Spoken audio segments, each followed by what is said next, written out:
Hello, everybody. I'm recording this on Sunday, but it'll probably whoopsie daisy. It'll probably go up on Sunday. Got another one. Made sure I didn't dox myself. There's a few things I want to talk about. One thing I want to talk about real quick. I'm gonna open this, but I want to cut it in a way to where I can just hold this and not have homie's address out and about. Oh crap!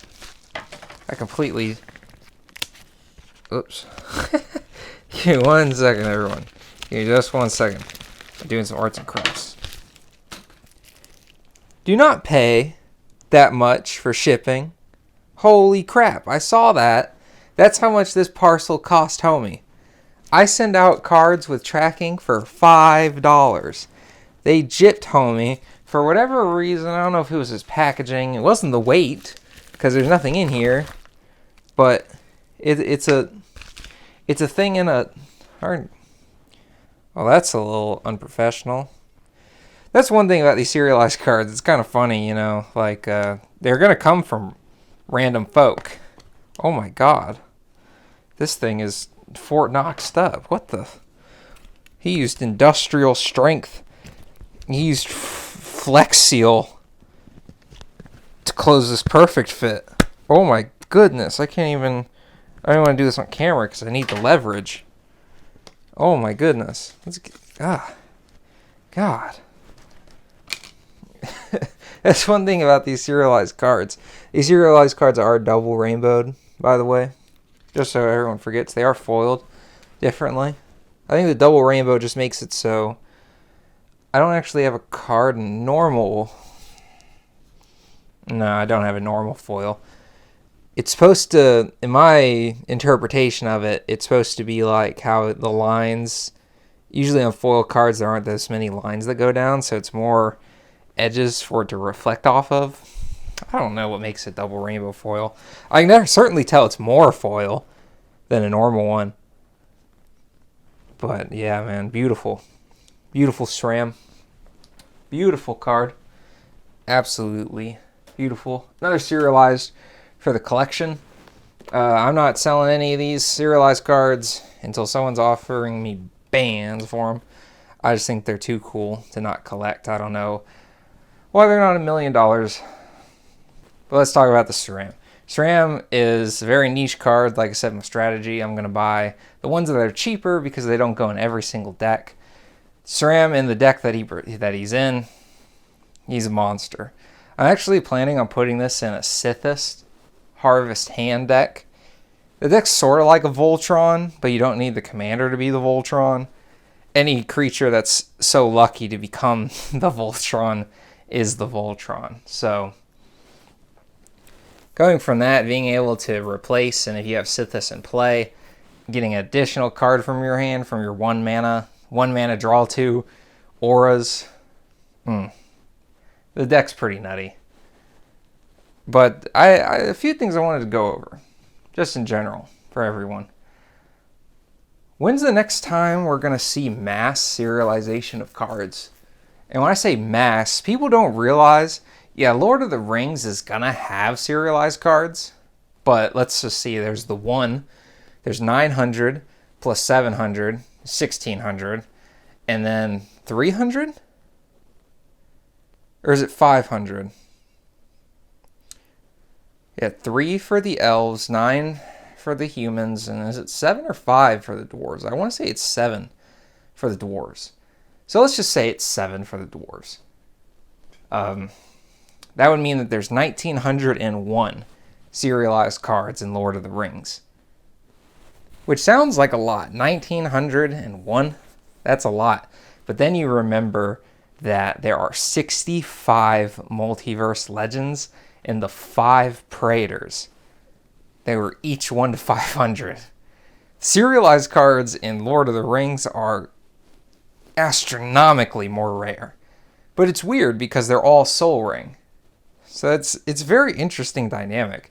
There's technically 1900 Soul Rings, but there's a fraction of the total amount of serialized cards within the set.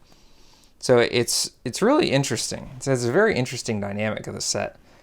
And I also thought that the set was going to be There's the 1 of 1 ring in it. Sorry, small cut. My iPhone's recycle bin was full, even though I delete all of the videos I do after I upload them.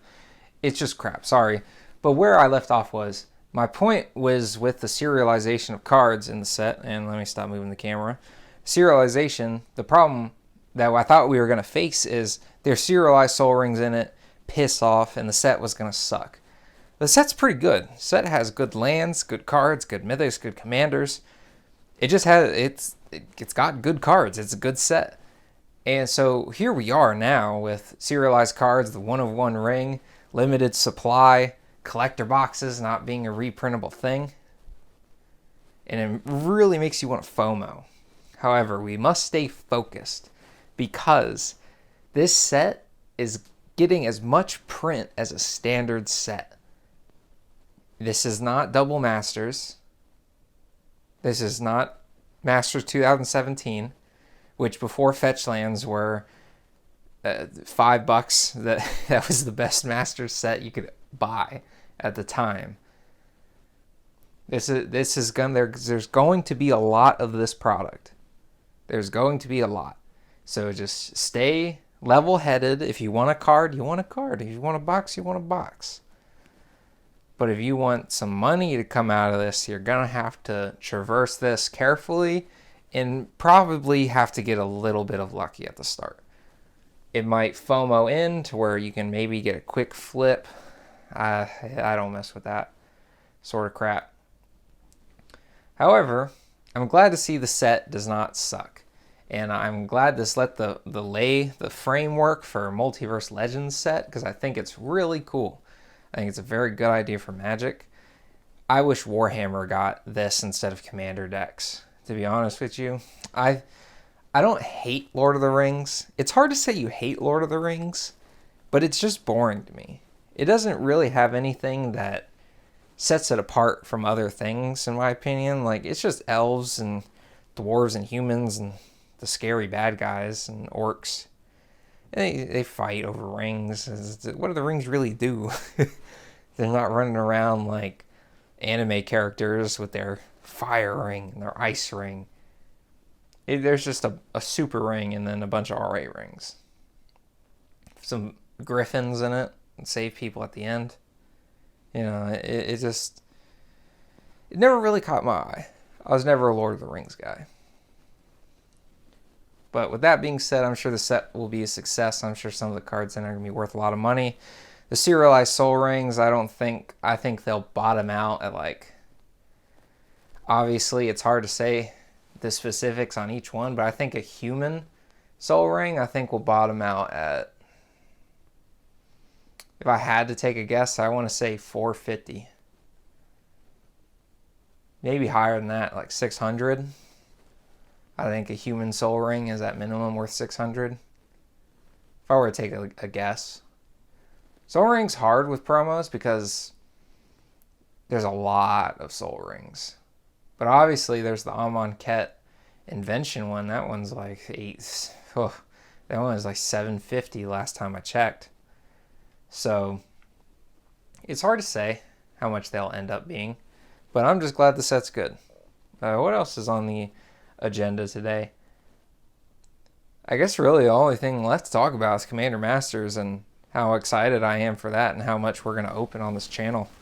We're going to go through Commander Masters boxes like they were going out of style, which obviously they won't.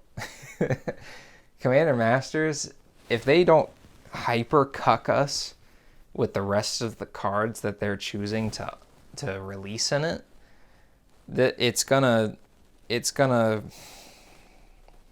go down in history. Like, if they have Mana Crypt in it, Mana Vault, serialized, God forbid, if they have serialized cards in Commander Masters, oh my goodness. There's Capture of Jin Zhao, which I don't even know, that was like hundreds of dollars back a long time ago, before people, for some reason, considered them to be close enough to reserve list, even though that's silly. I don't know why anyone would ever think that they were not going to reprint them eventually. Especially when you saw Rolling Thunder and Imperial Seal get reprinted. It was only a matter of time. like they're all from Portal 3. Like 3 visits they did. They did Rolling. Did they do 3 visits or Rolling Thunder first? I'm pretty sure they did Rolling Thunder first. So as soon as I saw Rolling Thunder, I was like, it's over. They're reprinting Capture. It's only a matter of time. Granted, that was like years later. I don't even remember what they reprinted Rolling Thunder in. Holy crap. And 3 visits was Commander Legends. Was Rolling Thunder also Commander Legends? I can't remember. Yeah, I'm really drawing a blank. I really don't remember. It might have been Double Masters. But then that would mean that 3 visits, they did that before Rolling Thunder. Right?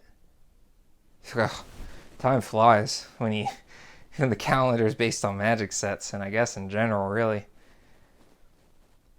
Other than that, man, I'm not a Lord of the Rings guy. I'm probably going to get a collector box just to experience it. Try my luck at a serialized card, because I just think they're so cool. If they're not the price point that I think, I'm probably going to get the human one. I'd like to own a human one. I think the human one is the best art, even though it's the most common, but the most common 1 in 900, but I'd very much like to own one of them, just because I think the art is so grand. But other than that, man, that's really it. I'm going to keep on collecting these. Thanks for stopping by. Thanks for watching. Like, subscribe. We're going to get to 1,000 subs, and I'll stop asking. Oh, my goodness. I'm really bad with that today. But all right, man. Just remember, the days are long, but the years are short. Gotta enjoy what you love while you can, with who you love while you can. One day you'll look back and you'll be, holy shit. I'm an old man. I can tell I'm only 23. And I remember yesterday I was 16. And then the day before that I was 12. You know, I'm sure my older audience will resonate with that, man, but don't let time slip you by, man. Enjoy the sunset. You know, in the morning on your drive to work, admire the sunlight reflecting off of leaves in nature. There's a lot of beauty in this world, and a lot of cool things, and you gotta do what you love. We all have to go to work and make money, but just love people, you know, love the people in your life. Let them know you love them. Other than that, man, thanks for stopping by.